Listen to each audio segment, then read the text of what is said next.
All right, let me ask you something, because the way you look at stuff is just totally twisted. Would you shop your child if your child killed someone? So your child's gone out there with a knife. Let's play all the way back. You're here, you're working, upstanding family, and your child leaves the house with a knife from your kitchen drawer to go and take someone's life. And furthermore, you don't even know if he's stabbed someone before this. So this might be regular practice. So he comes home, knocks the door. If he decides to come in the front room or run upstairs, but you know something ain't right. So you run upstairs after him because you just feel the energy's off.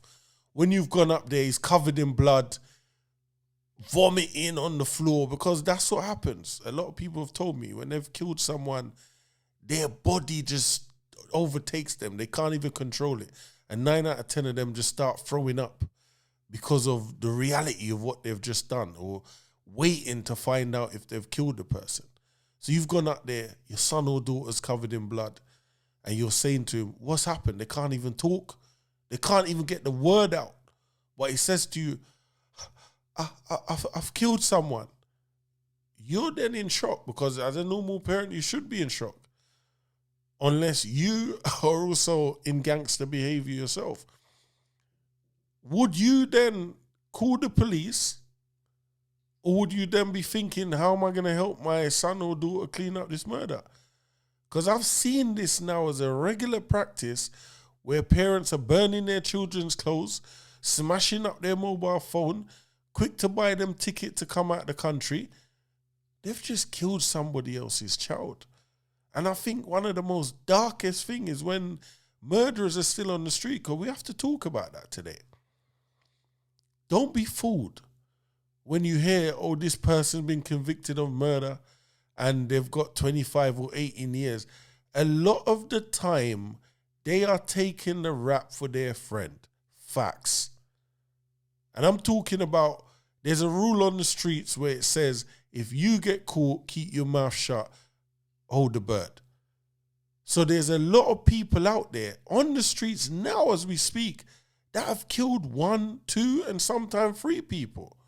And because no one's going to say it was them, they're walking around with daymares. We're not talking nightmares when you're asleep. Daymares with the people that they've murdered. So how do you actually live with yourself knowing that your family member or your partner has killed someone? I remember a woman said to me recently, I need to stop lying down with them murderers here, as a joke. Because I think this is why I got all this bad luck. I keep finding bad man that has committed murders. And then she starts to break down the soul ties and the transfer of the darkness.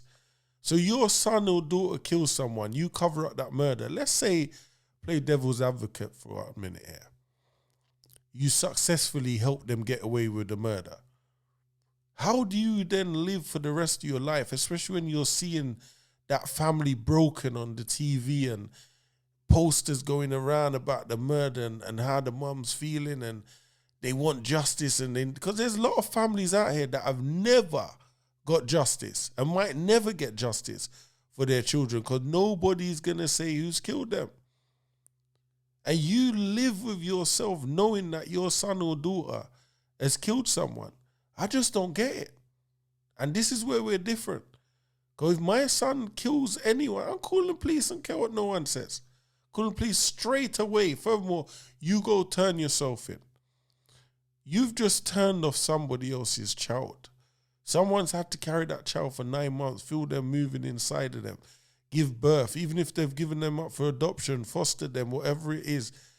People love their cats, much less. You even brush past their cats, they want to kill you, much less a human. And we're seeing people out here covering up murders. The question again is, would you shop your child or family member if they took someone's life? And it's about you being real to yourself.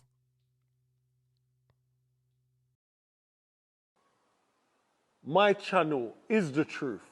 Like, subscribe, and share.